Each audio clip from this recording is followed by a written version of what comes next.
ये भैया आजकल जैसन युग जमाना चलता, काफी तेजी से युग के प्रमोशन होता, वैसे ही बात व्यवहार अचाल सहूर में भी प्रमोशन होता। एगो लड़की शादी के बाद जब अपने ससुरे गई तो ओकर सासू माँ ओकरा से का कहता नहीं कि यही घर में ससुर भसुर सब ही लागता, ऐसे अपन मुंह खोल के मत चली। तो लड़की का कहता,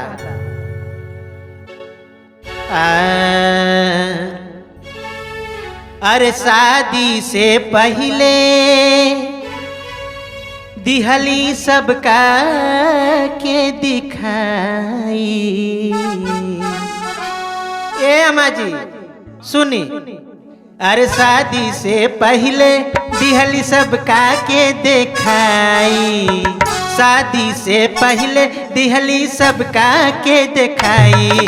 बताई अम्मा जी, अरे बताई अम्मा जी, कहीं केकरा से ल जाई।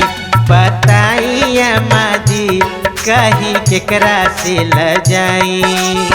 शादी से पहले दिहली सबका के दिखाई, शादी से पहले दिहली सबका के दिखाई।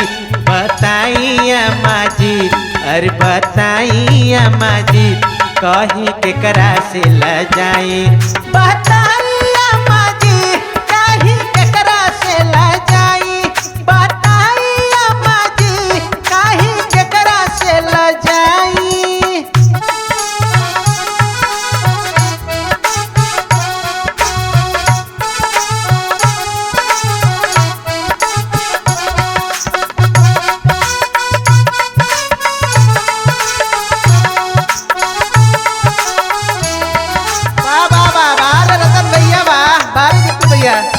बारे आचल भैया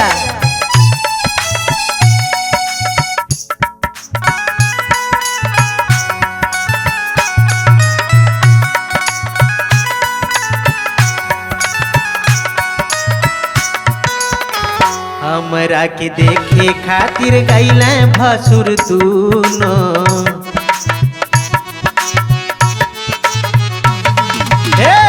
हमरा के देखे खातिर गईले भसुर दूनो, तीनों राउर बेटी छोटका बेटा राउर दूनो।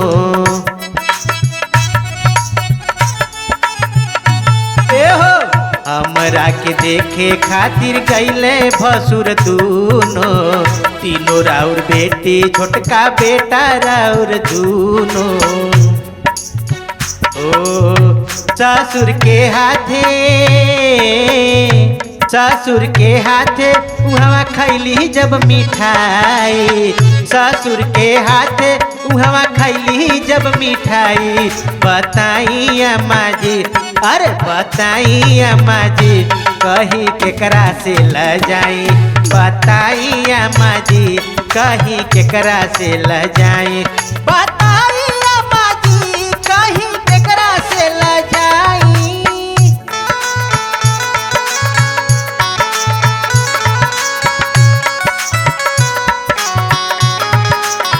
हाय हाय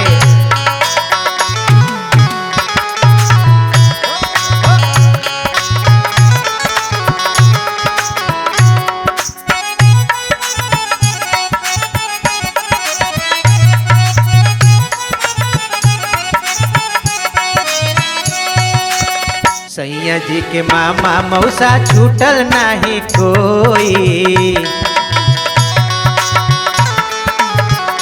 ए अम्मा, सैया जी के मामा मौसा छूटल नहीं कोई। साड़ू बन के गईले राउर तीनों बहनोई।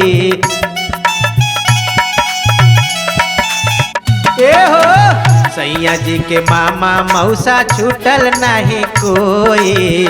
साड़ू बन के गईले राउर तीनों बहनोई। बड़का दामाद सटके नापे मोर लंबाई।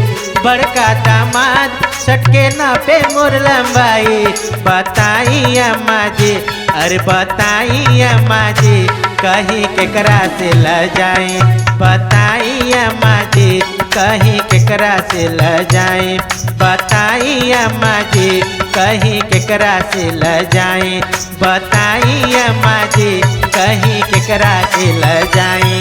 बताई अम्मा जी, कहीं केकरा से ल जाए।